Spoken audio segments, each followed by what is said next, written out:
Kwa hiyo sasa bora tuzungumzie mambo ya mwanadamu jinsi tulivyo sisi. Ndio. Kila mtu anaamini. Kila mtu anaamini Mungu. Ndio. Kila mtu, hata asiyekuwa katika njia ya Mungu anaamini Mungu. Kuna kitu kinamconvince kwamba there is something, kuna kinachocontrol, kinachotawala kitu fulani. Ndio. Kwa anaamini hivyo. Japo tu zile njia sahihi za kumwamini hivyo anachokiamini ndo hana. Lakini ndani mwake kuna anahisi lazima kuna power fulani. Lazima kuna power fulani. Sasa mwanadamu alivyo, Mungu kampa vitu viwili sehemu moja. Kuna nafsi, alafu kuna roho. Mungu akaviweka kitu sehemu moja. Lakini before kila kimoja kilikuwa kina maisha yake. Roho ilikuwa na maisha yake, nafsi ilikuwa na maisha yake kabla hazijakutana pamoja. Kwa hiyo Mungu viko viumbe ambavyo kaviumba vina roho. Na kuna viumbe ambavyo vimeumbwa havina roho. When it dies. Vinakufa vinakufa kabisa. There is no time tena vitakapokuja kwamba judgment bla bla. No. Ila kuna viumbe ambavyo vimepewa special responsibility. Ambavyo viumbe hivyo Mungu akavitukuza. Yani kavitukuza katika kutokana na yeye Mungu amependa iwe. Ameamua tu. Ameamua iwe. Sasa mwanadamu alivyo, tuzungumzie mwanadamu, kiumbe mwanadamu. Tuache viumbe vingine. Mwanadamu alivyo, Mungu kampa roho, akampa na nafsi, kisha akavikutanisha pamoja vyote viwili. Kwa hiyo baada ya kuvikutanisha pamoja, kisha Mungu akampa muongozo. Muongozo aliompa mwanadamu ambao mimi na wewe tunao ni Mungu katupa akili, katupa mawazo, na katupa na ufahamu. Sasa vitu hivi vitatu, haijalishi wewe ni mdogo kiumri, haijalishi wewe ni mkubwa kiumri. Mungu anapotaka kukuchagua au kukupa kitu fulani, yeye anakupa. Viko viumbe vilivyopita kabla yetu sisi kuzaliwa, wala babu zetu wala bibi zetu, ambao wao walikuwa wakizaliwa wanaongea. Viko viumbe vilikuwa vikizaliwa tu vinaongea moja kwa moja. Na anasema kabisa mimi ni fulani fulani fulani, najiintroduce. Sasa kutokana na uelewa wa watu, elevation message zinapofika kutoka kwa mtu kwenda kwa mtu, kuna nguvu inapungua. Kwa mfano, wakati binadamu mwenye akili timamu anapoongea, ile words, ile maneno yale yana power. Yale maneno yanatoa yanakuwa yana power. Sasa ile power inapoingia kwa mwanadamu, inaingia sehemu mbili. Inaingia kwenye nafsi, inaingia kwenye roho. Sasa kuna wanadamu wengine utakuta ukiwa unaongea habari fulani aidha ya Mungu au sio ya Mungu, inampendeza kutokana na nafsi yake ilivyo na roho yake ilivyo. Ikiwa mtu anaongea mambo ya Mungu, alafu ukawa unamsikiliza, ukaona unahisi katika nafsi yako unapenda, maana yake wewe roho yako iko hai. Ikiwa unaongea na mtu alafu mambo ya Mungu, alafu ukaona hapendi, maana yake roho yake imekufa ila nafsi iko hai. Kwa hiyo Mungu akatoa zawadi zote mbili, lakini akampa mwanadamu hajamwachia vitu, akampa responsibility ya kwenda huko anakokwenda. Kwa hiyo maisha yake ya kiroho mwanadamu yalikuwa yamekuwa yalikuwa yamekaa dormant. Mungu ameyahifadhi maisha ya kiroho.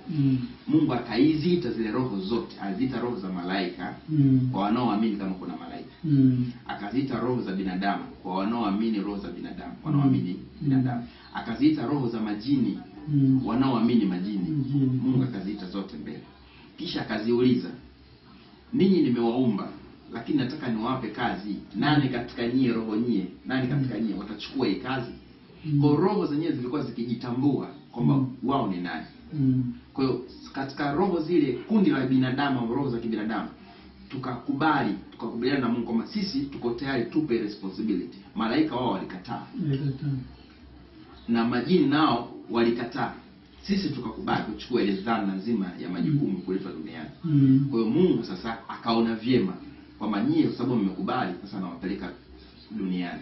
Lakini kulikuwa kuna process hapa zilifanyika kabla. Kwa sababu zilianza process za majini. Dunia hii watu wa viumbe wa kwanza kuishi katika dunia walikuwa majini. Na wamekaa karne na karne nyingi sana. Kwa hiyo hao majini walikuwa wanaijua dunia kuliko binadamu. Na ndio maana leo wanaweza kukupa information ya hii ulimwengu zaidi na ukawa more scientific. Ikawasaidia watu wengine kwa sababu they know the world. Walikuwa mapema. Lakini kutokana na dhuluma walizozifanya majini, Mungu kitu ambacho anapenda mwanadamu akae ulimwenguni asifanye dhuluma. Dhuluma nafsi yake, dhuluma ya roho yake. Usifanye. Ikiwa umefanya dhuluma ya nafsi yako au dhuluma ya roho yako, maana yake ni kwamba umejidhulumu wewe. Kwa Mungu hatotaka uendelee kuwepo duniani. Kwa vyovyote iwavyo atakusambaratisha, atakuchukua katika mazingira ambayo mwenyewe hutaweza kuyajua. Kwa kutokana na majini wakashindwa majukumu yao, Mungu akawasambaratisha, akawaleta binadamu. Sasa binadamu akapewa akili, akapewa mawazo, akapewa na ufahamu.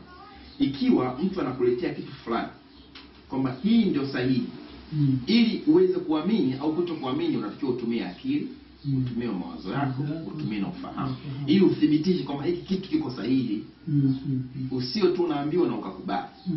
Kwa hiyo Mungu sasa kwa kuona hivyo vyema, akampa mwanadamu vitu viwili, kisha akampa zawadi ya aina tatu, kwa maana akili, mawazo na ufahamu. Kisha mwanadamu akaja duniani. Lakini katika muendelezo ile generations ya mwanadamu ilipokuwa inaendelea, Mwenyezi Mungu hakumwacha hivi hivi, kwa sababu ikiwa mwanadamu ana akili ya kutengeneza TV kisha akaitengenezea menu, maana yake ni kwamba unaponunua TV au unaponunua simu, bila shaka una utaratibu wa kutumia kile chombo. Lazima uwepo. Kwa hiyo Mungu akawa na akili kuliko kiumbe alichomuumba. Kwa hiyo Mwenyezi Mungu akamleta binadamu, kisha akampa menu, akampa mwongozo. Yes. How do you live there? Katika hiyo dunia. Na watu watakapoishi hivi na hivi na hivi. Lakini sasa katika ule mwongozo Mungu akampa kitu kingine cha ziada ambacho hiko hakipatikani kwenye shule, hakipatikani kwa mtu, yaani hakipatikani sehemu yote, bali kinapatikana kwake mwenyewe Mungu, ambapo tunaita revealed knowledge. Revealed knowledge ni elimu ya kipekee ambayo Mungu mwenyewe anaitoa yeye mwenyewe. Yeye anaitoa. Haitoki kwa mtu. Haitoki kwa mtu. Bali na mwongozo aliokupa duniani. Lakini anatoa yeye mwenyewe ile revealed knowledge, kwamba kuchambua jambo hili ndilo au jambo hili sio. Na huwezi kupata revealed knowledge kama kwenye moyo wako hakuna kitu kinachoitwa light, mwangaza. Wengine wanaita nuru. Kwa hiyo hii nuru ili ipatikane lazima uyatimize yale anayotaka Mungu. Akishatimiza yale anayotaka Mungu, Mungu anakuwa rafiki na wewe. Akishakuwa rafiki na wewe, anakupa light, anakupa kuangazia. Ndio maana utaona kuna mwingine unaweza kumuelezea habari fulani, akaiangalia ile habari, kisha kwa kuwa Mungu anawasiliana naye yule mtu, kwa vyote iwaje atajua kwamba hiki kiko sahihi, hiki hakiko sahihi. Anajua kabisa. Na watu hao wako wachache kwa sababu duniani dhulma zimezidi. Dhulma inapozidi, maana yake ile nuru inaondoka, kwa sababu leo mwanadamu akimuua mwanadamu mwenzie, unamuua mwanadamu mwenzie kwa kusononeka. Leo mwanadamu unamuibia mwanadamu mwenzie. Leo mwanadamu unamsema mwanadamu mwenzie, anaumia, yale maneno unamfanyia, maumivu anayopata. Sasa ile maumivu yanakwenda kwenye moyo. Yakienda kwenye moyo, ule mwanga wa nuru unaondoka. Unazima. Kwa sababu mwenye haki duniani ni Mungu mwenyewe. Yeye ndio mwenye haki ya kusimamia. Sasa kama mwanadamu ukatoa judgment ya mtu kwamba wewe ni hivi, na yule akayasikia yale maneno, anapoumia unaipoteza ile nuru yako. Nuru inapotea. Ambapo tunaita revealed knowledge. Sasa nuru ikipotea, maana yake unabaki na vitu viwili katika mwili na miongozo mitatu. Unabaki na vitu tunaita spiritual body, spiritual body na physical body. Sasa physical body tunasema ni nafsi. Spiritual body tunasema ni roho. Iliungana pamoja. Kwa hiyo ile light imeondoka. Light ikiondoka, mwanadamu sasa anatengeneza kitu kinachoitwa philosophical knowledge. Kwa hiyo ni philosophy tu.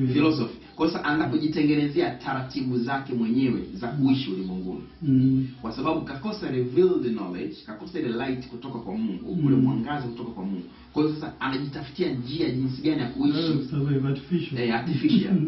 Sasa wakati anatengeneza artificial, Mungu akatoa milango ya fahamu ili kusaidie wewe, kwa sababu ushaondoka katika ile nuru ya Mungu. Sasa just live the way you want, lakini end of the day utakuja tukukumbuka, kwa sababu everybody anakumbuka, ana kumbukumbu alikotoka. Lazima. Kwa utakutana tuna watu, au utakutana na mtu, au vitu vitakwambia vyenyewe, kwa sababu vilivyomo mbinguni na vilivyopo ardhini na baina ya ardhi na mbingu vyote vinamtambua aliyeviumba ni nani. Ndio. Kwa vyote viwapo vile vitu vitakwambia wewe kwa ishara, kwa signs, kwamba yupo aliniumba. Kwa hiyo kumbukumbu yako itarudi ulikotoka ni wapi.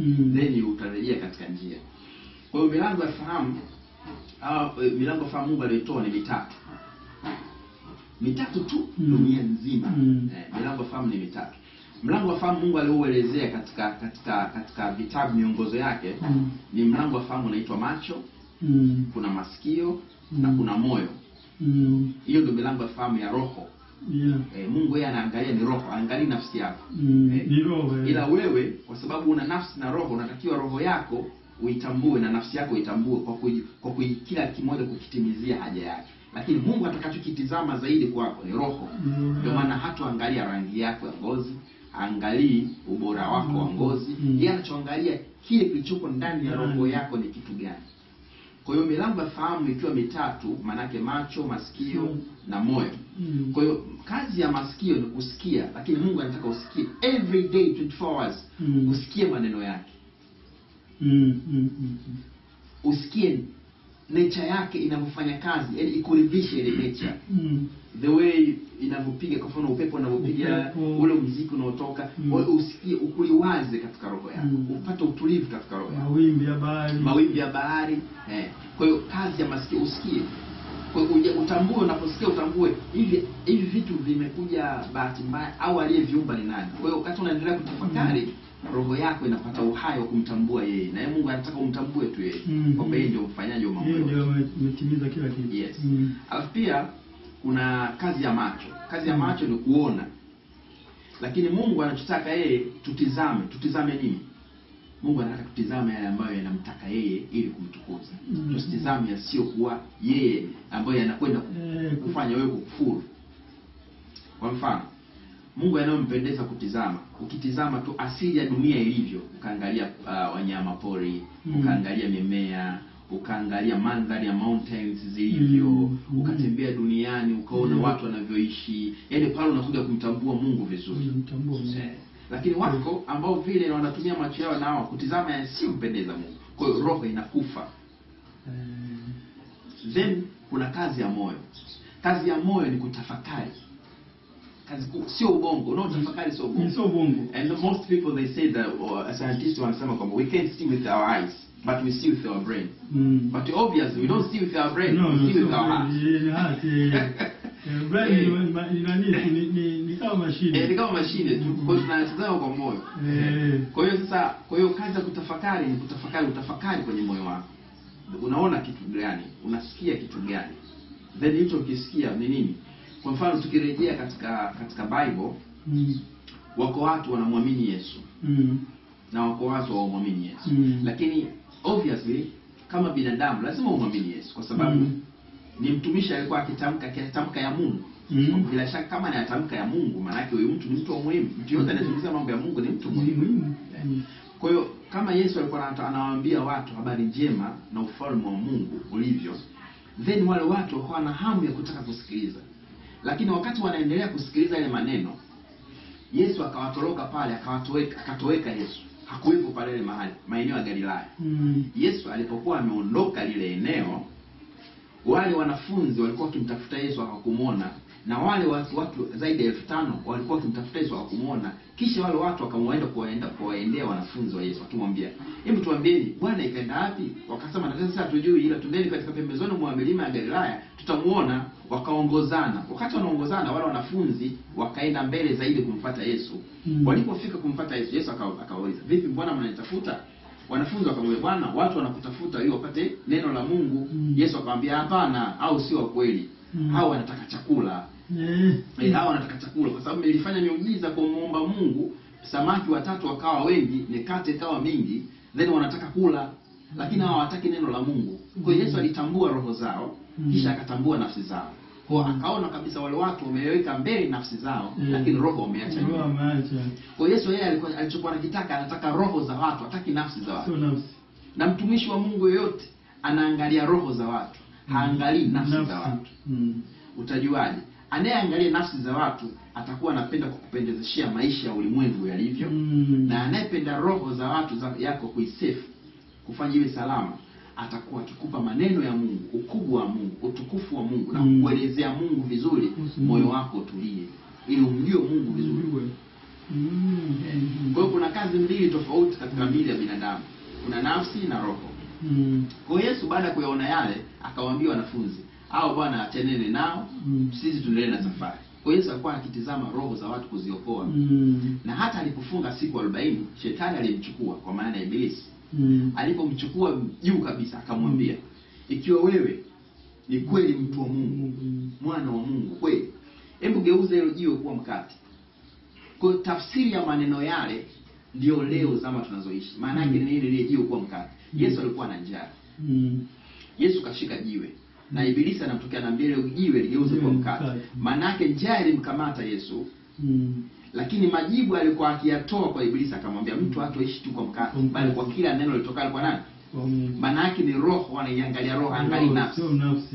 Lakini leo zama zetu za leo, mtu anapokuwa katika hali ngumu ya maisha, anapokuwa katika hali ya msukosuko namna hiyo, na anataka mambo ya Mungu, yuko radhi roho yake ikae vibaya, nafsi yake ikae vizuri.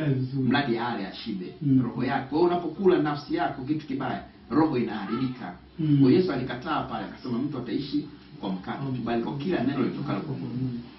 Ibilisi alishindwa. Lakini pia akamchukua akampeleka katika sehemu ya juu kabisa, akamwambia ukiniabudu nitakupa tawala zote hizi. Kwa hiyo mwanadamu, maana yake mwanadamu sehemu ya kwanza ni njaa, adhabu yake. Mpiga njaa atakubali kukutii. Paka roho yake iwe safi ndio atakataa. Mwanadamu sehemu ya pili anaria, anapenda utawala. Mwanadamu anapenda kutawala. Anapenda mali. Kwa Ibilisi alimchukua Yesu akamfaisha juu, akamwambia ukiniabudu yote haya nitakupa. Nimepewa yote kumpa yoyote. Yote haya nitakupa. Mali, nini, kila kitu. Yesu alichomjibu akamwambia kwamba usimjaribu Bwana Mungu wako, mwabudu yeye peke yake. Lakini zama tulizonazo leo, watu wanamwabudu shetani zaidi. Kwa hiyo roho wanazisahau. Kwa hiyo anazisahau roho yake ikishakufa, obviously ataona darkness ndio.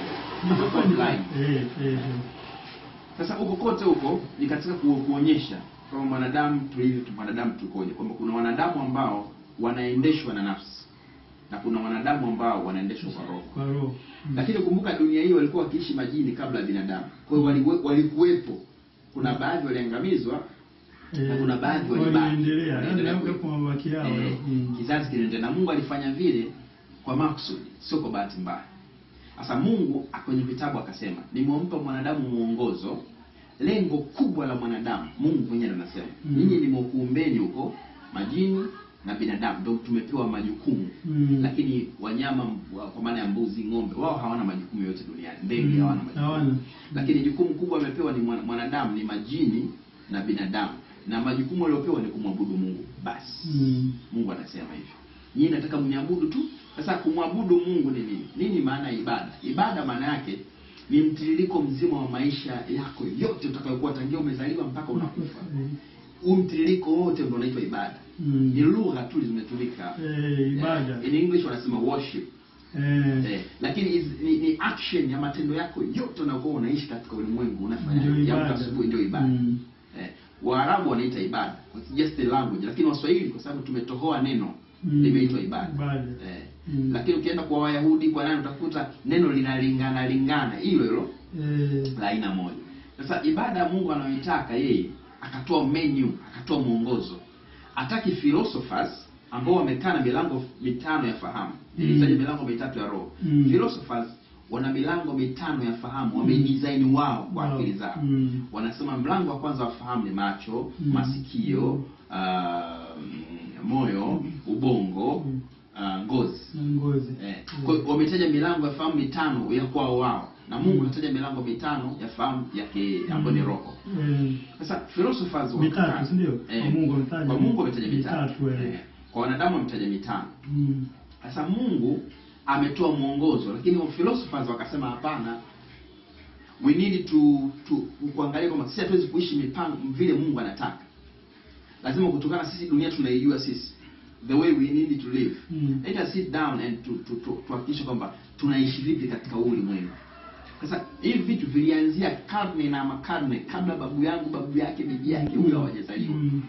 Kwa sababu kumbuka, Ibilisi wakati anamjaribu Yesu, that means ndio maisha yake yote sio kumjaribu mwanadamu. Kwa hiyo Mungu wakati analeta muongozo ambao ni vitabu vyake. Vitabu huwezi kusoma ikiwa hakuna mwalimu. Kwa hiyo Mungu akaleta mwanadamu ambaye anafanana na sisi, amezaliwa na sisi, atufundishe vile vitabu. Ndio maana utakuta kuna wengine wanaita manabii, kuna wengine wanaitwa mitume. Sasa wale walitumwa watufundishe kutokana na kitabu, na yeye athibitishe kwamba wewe ni mtume wa Mungu. Thibitisha uthibitisho kuonyesha kwamba wewe ni mtume, kwa sababu mwanadamu ana akili. Mwanadamu sio mtu ambaye kuendeshwa. Kwa mwanadamu mwenye akili timamu lazima apate uthibitisho. Ndio maana hata Wayahudi walimuuliza Yesu, ikiwa wewe ni mtume wa Mungu, tupe dalili zako. Yesu alifufua watu. Alikuwa akionyesha miujiza ili waamini kwamba mimi nimetoka kwa Mungu. Kwa hiyo maana yake ni nabii yeyote anajiita nabii au mtume yeyote atakajiita na mtume, atoe uthibitisho kwamba kwanza kabashiriwa na Mungu kwenye kitabu kwamba atakuja mtu fulani, lakini pia aoneshe ishara ya matendo. Kwa maana miracles, kuna miracles, kuna miujiza, kuna maajabu, kuna ishara. Kwa akituonyesha maajabu, huyo si nabii.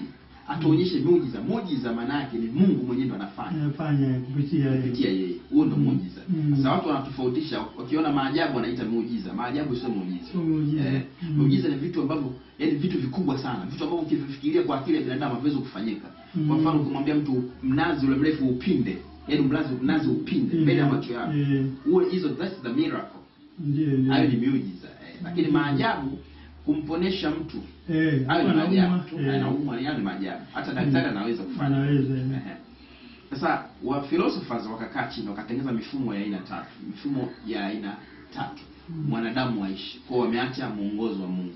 Mungu akatuambia kwamba ikiwa mtaishi nje ya utaratibu wangu, nitawaletea matatizo, yaani mtapata matatizo makubwa, ambayo hayo matatizo atakayekuwa anayasababisha ni kiumbe anaitwa Ibilisi, ambaye atakuja atawachukua nyinyi nyote na kuwatengenezea hasara. Kwa philosophers wakakaa chini, kwa sababu philosophers ni watu wana great thinking capacity. Na mtu ambaye anafikiria sana nje ya mipaka ya Mungu, maana yake mtu huyu anakwenda kuleta maangamizo. Mungu anataka ufikirie ndani ya mipaka yake. Kwa sababu kwanza umtambue. Ukimtambua ukifikiria, maana yake akili yako itakuwa inazama. Lakini ukifikiria Mungu nje kama umwamini, mazao yake ni mabaya. Kwa hiyo kilichotokea ni nini? Wanadamu wakatengeneza mifumo ya aina tatu. Mfumo wa kwanza ulitengeneza ni mfumo wa kidemokrasia. Mfumo wa pili wa maisha ya mwanadamu ni mfumo wa dictatorship. Mfumo wa tatu wa maisha ya mwanadamu ni monarch au kingship. Kwa hiyo mifumo mitatu ya wanadamu, wachague wanadamu katika mifumo hii mitatu ipi wanataka kuishi. Mfumo wa kidemokrasia, mfumo wa dictatorship kwa maana mabavu, au mfumo wa mfalme au malkia. Kwa wanadamu tukachagua mifumo hii. Kwa hiyo kwenye democracy ni mfumo unaotawaliwa na government. Kwa hiyo government, kama kwenye demokrasia kuna government, kwa maana watu wamchague mtu anayetaka kumuongoza, waongoze kwa kura, by vote. Alafu pia katika government, mtu yeyote yule ambaye kwenye demokrasia, mtu yeyote ambaye atatii sheria katika mfumo wa demokrasia, tutengenezee court, mahakama ya kumhukumu. Lakini pia tunatengeneza mfumo wa maisha wa wanadamu wote, tutengeneze kitu kinachoitwa parliament. Wakatengeneza kitu kinachoitwa bunge. Kwa hiyo parliament ni neno la Kifaransa. Kwa hiyo wanatengeneza nini? Wanatengeneza mfumo kuhakikisha wanadamu wanatengeneza sheria. Lakini sheria za wanadamu zimeshindwa duniani. Mifumo yote mitatu imeshindwa. Ndio maana kuna haki za binadamu, kuna nini? Yaani mifumo mingi sana. Wanadamu tunashindwa kuongozana, tumeacha mifumo ya Mungu aliyoitaka. Sisi wa Mungu tumetupilia mbali. Ndio maana leo wanaibuka watu wenye fikra tofauti tofauti, akakwambia kwamba mimi nimeshushiwa kitu fulani. Kumbuka kuna viumbe viwili duniani, kuna majini waliokuwa majukumu na binadamu. Majini waliwahi kuishi hapa kabla sisi. Kwa hiyo majini anaweza akakuingia wewe, akakupa uongo usiokuwa sahihi ili uendelee kukufuru. Kwa sababu wako majini wema na wako majini waovu. Na wako binadamu wema na wanadamu waovu. Kwa hiyo waovu wanakwenda kwa waovu, wema wanakwenda kwa wema. Kwa wale ambao wabaya wanawaingia wanadamu, wanawapa utaratibu mbovu. Ndio maana utakuta mtu anaenda kutengeneza sheria, kwambia sheria mwaka huu haifai, imesha expire, abadilishe. Sasa utabadilisha mpaka lini? Kuna vizazi vinakosa haki zao hapa. Kwa hiyo hao wote hawafai. Kwa hiyo mfumo wa demokrasia hauna mamlaka duniani. Ukija mfumo wa dictatorship, mfumo wa mabavu, aliongoza Hitler. Hitler alishindwa kwa aliwachoma Wayahudi wengi sana. Ni mfumo wa wanadamu usiofaa. Ukija katika mfumo wa kingship, kwa maana mfalme na malkia, nao pia vile ufai unawakosesha watu wengine haki zao. Ukiangalia Uingereza unaongozwa na malkia kwa muda mrefu, na nchi nyingine zinazidi. Kwa hiyo muda mrefu unaongozwa na malkia, kuna watu wana haki nao kuongoza, lakini kwa sababu ni mfumo ambao unarithishwa kutoka kiongozi huyu katika familia yeye moja au kutoka nje ya mipaka, maana yake kama unawakosesha watu haki nyingine. Kwa hiyo wanadamu mifumo yao yote ikawa haina maana duniani, lakini kwa sababu Ibilisi ndio kiongozi wa mifumo hii, hawezi kuacha mpaka wanadamu aje kuzinduka, ni roho yake inapotoka. Roho ikitoka sasa, roho ikitoka pale ndio unakumbuka kule ulikotoka, kwamba narudi kule nilikotoka. Kwa hiyo ile milango ya fahamu mitatu inazinduka. Lakini milango ya fahamu mitatu itazinduka ikiwa unayasikia maneno ya Mungu always. Afu Mungu anaweka mwangaza. Akiweka mwanga, maana yake unakuwa na njia pana ya kuweza kujua mambo mengi zaidi. Kwa hiyo Ibilisi ndio master. Kwa hiyo ndio mwenyewe ndio kaholdi mifumo yote mitatu. Na dunia nzima, duniani kote tunatoka katika mifumo mitatu. Ukienda Marekani democracy, ukienda Tanzania democracy, ukienda Uingereza monarch. Wherever utakapokwenda inapoteza hata maana fulani. Inapoteza maana fulani. Kwa hiyo Ibilisi ametuingilia sisi kwa sababu sisi tumejisahau. Kwa hiyo wanaoacha mifumo ya Mungu, utaratibu wa Mungu, ibada za Mungu, kwa hiyo tunaingia kwenye mfumo huu. Kwa Mungu akampa wanadamu akili, mawazo na ufahamu. Unapoyasikia, tafakari. Unapoyasikia, hebu jaribu kuangalia kipi kilichokuwa sawa. Sasa either uende kulia au either uende kushoto. Kwa mifumo yote duniani ipo, lakini lengo la Mungu kuleta duniani tumwabudu yeye. Sasa unatakiwa ujiulize, wewe unamwabudu Mungu? Bwana Yesu anasema katika Matthew 7:21 anasema si kila mtu aniitaye jina langu mimi Bwana Bwana Bwana Bwana ukahisi utaingia katika ufalme wa Mungu. No, bali ni yeye afanyaye mapenzi ya Mungu. Kwa hiyo ibada ni mapenzi yale ya Mungu anayotaka. Sasa mapenzi ya Mungu anayotaka mwanadamu wewe kwa akili yako huwezi kuyafikiria, utafikiria machache, lakini Mungu anayotaka sahihi lazima ameleta menu, ameleta vitabu vyake, akaleta watumishi ili wale watumishi watufundishe jinsi utaratibu wa Mungu unaotaka kumfikia. Kwa Mungu akatengeza chain network. Kwa hiyo chain ukiifuata vile inavyotakiwa ndio utaanza kumpata yeye. Lakini ukienda nje na chain anayotaka Mungu lazima utaanguka shimoni. Lazima. Ndio maana utakuta zamani kuna watu walikuwa wakiabudu mila. Kuna mila mbalimbali ambazo walikuwa wakiabudu, wakiwa wanahisi kwamba labda mila hizi tukizifuata tutamfuata Mungu, kwa sababu ujumbe ulikuwa hujawafikia. Lakini ujumbe utakapokufikia sasa unatakiwa uziache zile mila ulizokuwa unazifanya, then uende katika chain ya Mungu. Sasa wako watu design nyingi sana duniani, ni including na mimi mwenyewe, kwamba tuna mila afu wakati wote tunamtaka Mungu. Sasa katika kitu ambacho Mwenyezi Mungu aliumba mbingu na ardhi, kitu ambacho anakichukia ni kumshirikisha. Kwamba kuona kwamba yeye hawezi kufanya jambo fulani, ila wewe lazima ufanye jambo fulani then urudi kwake. Mungu hivyo ndio kitu chake. Na kwa sababu Ibilisi kashatujua akili zetu tulivyo, na Ibilisi ni mjuzi, anajua vitu vingi sana. Mungu kampa uwezo. Kwa sababu anajua hiyo kitu, anatucontrol kutupa udhaifu. Kwa sababu roho zetu zimekufa, lakini roho yako ikiwa haijakufa, unamuona Ibilisi kwa macho. Na matendo yake anayofanya unayaona. Unaona kabisa this is a devil action. Unaona kabisa inakuletea. Kwa hiyo mifumo ya wanadamu aliyoanzisha halisi ni mwanadamu, lakini aliingiwa na Ibilisi. Na kumwambia kwa mfanyeni mifumo hii ya maisha. Ndio maana unaona leo asilimia kubwa wanadamu tuna matatizo mbalimbali, tuna maradhi, lakini lengo la Mungu sio kutupa sisi shida duniani, tuishi kwa amani, tuishi vizuri, pendane na mtu. Kwa hiyo unaweza kuona duniani sasa hivi watu wamekuwa watu wa ajabu ajabu, tumekuwa watu wa ajabu ajabu. Leo mtu is making money katika nyumba ya Mungu. Leo mtu anaangalia kwamba yeye anataka kujilimbikiza tu yeye. Yaani anavaa suti ya 500,000. Yeah. Kwani imagine wakati wa ubini wake kutoa 2,000 sasa unauliza inakuwaje? Kwani kuna klasi ya namna hii? Sasa kuna klasi ya namna hii kwa sababu tumeacha mapenzi ya Mungu anayotaka Mungu. Wanafunzi wa Yesu walimuuliza Bwana, hebu tuambie jinsi gani ya kuomba. Kwa nini walimuuliza Yesu jinsi gani ya kuomba wakati wao walikuwa na uwezo kumuomba Mungu katika njia tofauti? Kwa akimuuliza kwa sababu Yesu katoka kwa Mungu. Kwa tupe njia ya kumuomba Mungu. Yesu aliwaambia hivi, mkitaka kuomba, ombeni hivi. Baba yetu uliye mbinguni, jina lako litukuzwe. Ufalme wako uje. Sasa tuishie hapa katika hili. Naendelea mpaka mwisho lakini. Je, tunajiuliza, nyumba zetu za ibada tunaomba hivi au tumejitungia sisi ibada zetu? Yaani hiyo mimi sijaisikia siku nyingi. Nimeshatembelea makanisa ya born again na manabii. Kitambo nimesikia hiyo sana. Ingawa mimi huwa naisali kwa sababu ni sala ya muhimu sana. Ya muhimu sana. Lakini sijai kuisikia. So wengi kutoka nyakati ambapo nilikuwa Roman Catholic. That's it. You see? Haipo. Imeondolewa. Na imeondolewa kwa sababu gani? Kutokana na kwamba ukiomba kwamba Baba yetu uliye mbinguni. Maana yake unamsifu Mungu. Jina lako litukuzwe. Maana yake wewe ndio uko juu katika majina yote. Ndio. Ufalme wako uje. Maana yake ule utawala wako ulikuwa unataka uje duniani. Sasa duniani kuna tawala zipo duniani. Sasa maana utawala wake ukija utafuta hizi tawala nyingine. Ndio maana zimeachwa makanisani, zimeachwa misikitini kwa sababu ukiendelea kuomba kwa mtindo huu maana yake hizi falme zote za duniani zitaondoka. Kwa sababu unachokiomba Mungu anachokuangalia wanadamu, anachokiomba Mungu ndo anakileta. Ndio. Na kwa sababu tukiomba Mungu akatuletea vice versa. Vingine. Na ni utawala lakini sio utawala wake yeye. Sio wake. Kwa dunia nzima sasa hivi utawala unaoendeshwa sio utawala wa Mungu.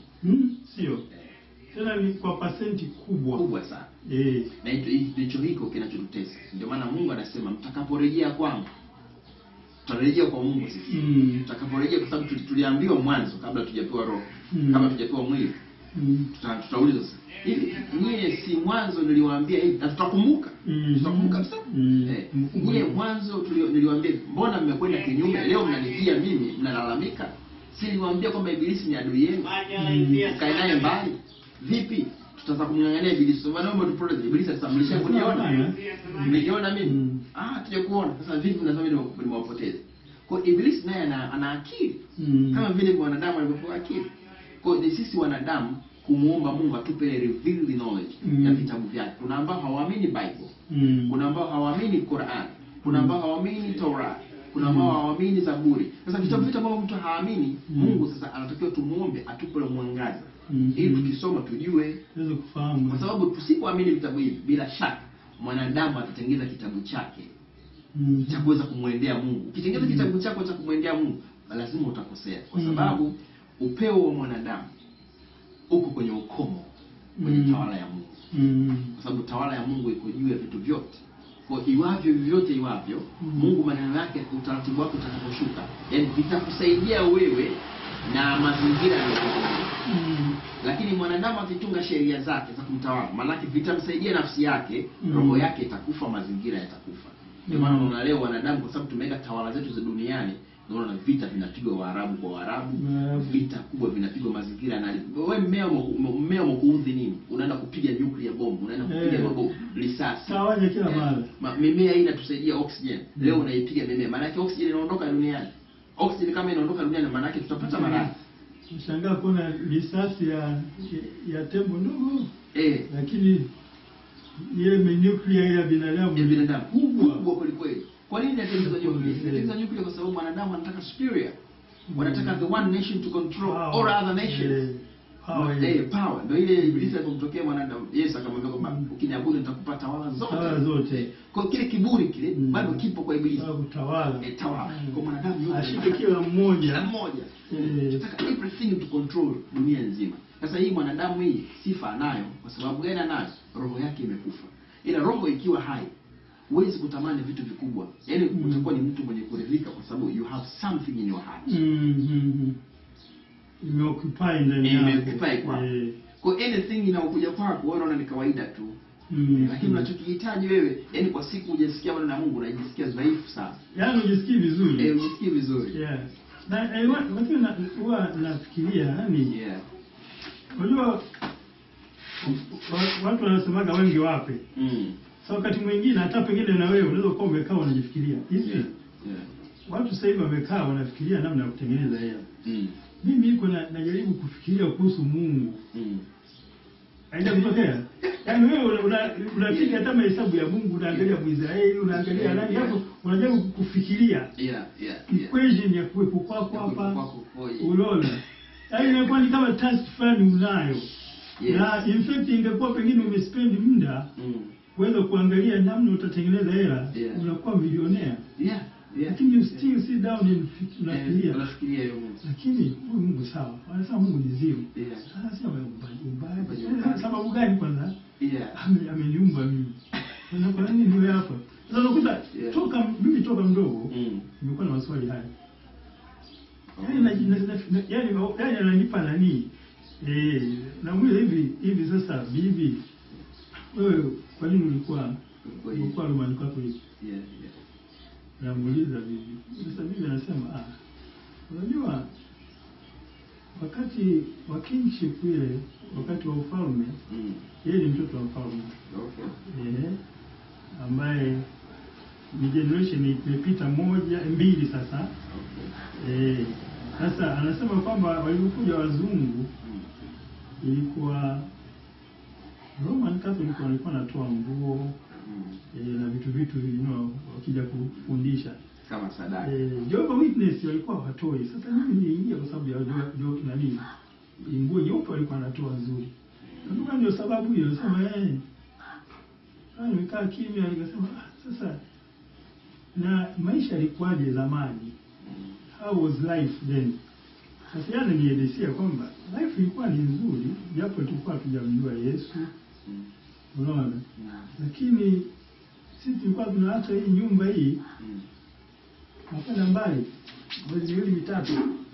Na mlango pale ilikuwa kuna mtu. Hakuna kitu. Yaani unaacha vitu vyako ndani. Unakwenda zako na hapo na unakuta sawa. Unaona? Kwa mimi nimekuwa na maswali mengi katika life. Lakini wakati mimi najisema lakini I'm spending too much time kuandika. Kuna vitu vingi ambavyo nimeandika. Lakini nimekuwa katika hali fulani ya yaani nayo nimekuta nayo on the same thing, lakini ni hali fulani ambayo inakuwa inbuilt. Inakuwa inbuilt. Ambao unataka kuseek truth. Lakini unavyokwenda unapata hiki lakini nakuongoza kupeleka hiki lakini sasa kwa mfano kama wewe kama mimi na wewe upande wako wewe una mwanga ambao Mungu amekupa. Amekupa nuru. Lakini how do you use it? Unatumiaje nuru? Kwa sababu wanadamu wachache ambao wanaweza wakakaa wakawa wanafikiria, yaani kufikiria. Kuna mambo mengi katika maisha mwanadamu anahitaji, utaji nyumba, pesa, nini. Lakini kama ulivyosema unakaa unafikiria Mungu. Why you spend time to think about creator? Kwa nini unakaa unafikiria Mungu aliumba mbingu na ardhi? Wewe sio mtu wa kawaida. Sio mtu wa kawaida kabisa. Yaani you are different. You are a human being, real human being. Yaani kuna binadamu yule ambaye his thoughts, mawazo yake, ufahamu wake na akili yake anafikiria Muumba, aliumba mbingu na ardhi. Huyo ndio binadamu. Lakini ukiwa nje na fikra yako wewe hapo, you are not a human being. You become like an animal. And when you become like an animal anapenda kujifeed nafsi yake, afeed ale chakula ashibea akalala. So you want to use his mind. Hawezi kutumia akili yake kufikiri. Lakini binadamu ni yule ambaye kwanza anafikiria yule aliyemuumba. And then akishafikiria yule muumba anakuwa anaangalia action za kumwendea yule aliyemuumba. Huyu ndio binadamu. Na Mungu sasa akasema kwamba ikiwa mwanadamu hatonifikiria mimi atakuwa kama mnyama. Ndio maana unaona baadhi ya binadamu anaweza akatembea, kavaa vizuri, kavaa tai, anaweza akatoka hapa, akaenda mkojo ukimbana, atakaa pale kwenye majani atakojoa. Because he's like an animal. But if you are real human being, wewe sasa ukakukaje ukakojoa, utaomba sehemu nyumba utagonga, jamaa naomba. You are human being. Kwa matendo ya mwanadamu na through his talking utajua kwamba huyu ni binadamu au si binadamu. Sio binadamu. Na kitu kikubwa kabisa ambacho mwanadamu kinampata, na philosophers wamekaa chini wamefikiria sana, wao hakukaa hivi tu kwa sababu Iblis they are using them. Ndio. So when Lucifer is using you, manake even your thoughts, hata mawazo yako yatakuwa ni mabaya, yatakuwa na manufaa kwa mtu mwingine, yatakuwa na manufaa kwako wewe, ambayo manufaa hayo yatakwenda moja kwa moja kwa Iblis anayotaka yeye. Because he is still in war. He is still in war. Kwa mwanadamu yeyote anapokaa akawa anafikiria pesa, is killing his soul, anaua roho yake. Because the way to get money, always the way to get money nowadays is going to kill somebody. Inaweza ikawa direct au indirect. Inaweza ikawa direct or indirect. Very nice. Kwa sababu hata pesa yenyewe, what the meaning of money by the way? Unapofikiria pesa ni medium of exchange.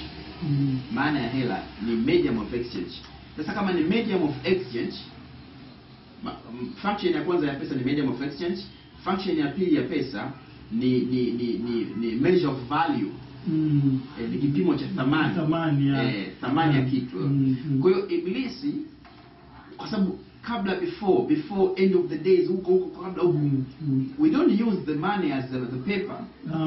We don't use money as the paper. Mnabadilishana. But walikuwa wanatumia fedha na gold. So wanatumia kwanza wanatumia barter system. Kama una ng'ombe mbili anakupa kitu fulani anakupatia mbuzi. That's the money. That's the real money Mungu anaitaka. Ina value. Yes. In a value. Lakini nowadays if you have money in terms of paper, kama watasema wa duniani kwamba we don't use paper anymore, wewe utapeleka pesa na kitu, so you are nothing. Kwa sababu yani hiyo paper kama unavyosema ni kweli, kwa sababu let's say hiyo karatasi ambayo unaiita ni hela, kama yani ni kama haita represent kitu, haita represent gold au haita represent diamond au diamond, na maana hizi ndio system iliyoko sasa. In fact sasa hivi ukiangalia pounds na dollars as we printed against any commodity, you see kabisa, yani wanaziprint wanavyotaka.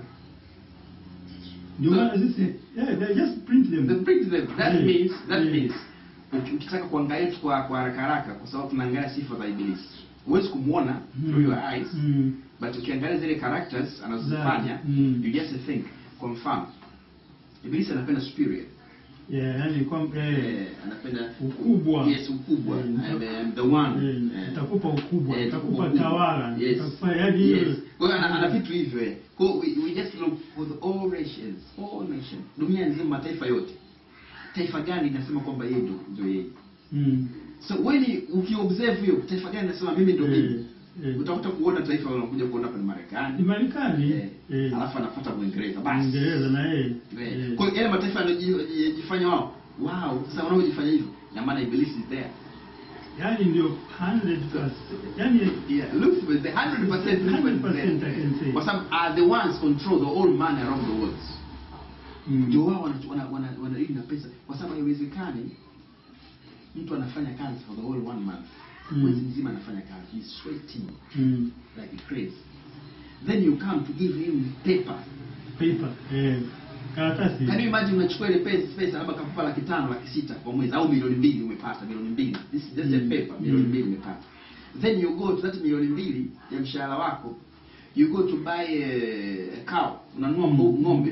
So unanunua ng'ombe wawili, baki labda 300,000, lakini au tuseme baki 500,000, umenunua ng'ombe wawili. Wale ng'ombe wawili unatoa sehemu, unataka kwenda kuwapeleka nyumbani. Wanakuja wanakufa. They die. Where is your salary? Salary is dying because the paper. Lakini kama ingekuwa salary value, kazi uliyofanya ni kubwa kuliko that money. So ingekuwa ni value kwamba labda wangekuwekea kwenye fedha ya gold. So your money is the gold. Give me the gold. So that means if kama wanakupa ile gold, manake ni value na kazi yako utakokuwa umeifanya kwa kiasi fulani. Kwa hiyo ile value ya gold, hata kama umekwenda kununua kitu fulani, kwa sababu utakapoenda kununua yule atakupa gold tu. So gold to gold, and return to gold. Ila tu katika ile namba zitakuwa imebadilisha namba.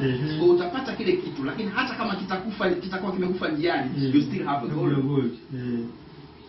So thamani yako hiyo ndio ilikuwa, hiyo ndio kwa nani ambayo ilikuwa ni perfect. Ilikuwa ni perfect. In fact utaona kwamba yaani katika yale ya Uingereza ukiangalia msijio kama wanaandika, nafikiri hapo wanaandika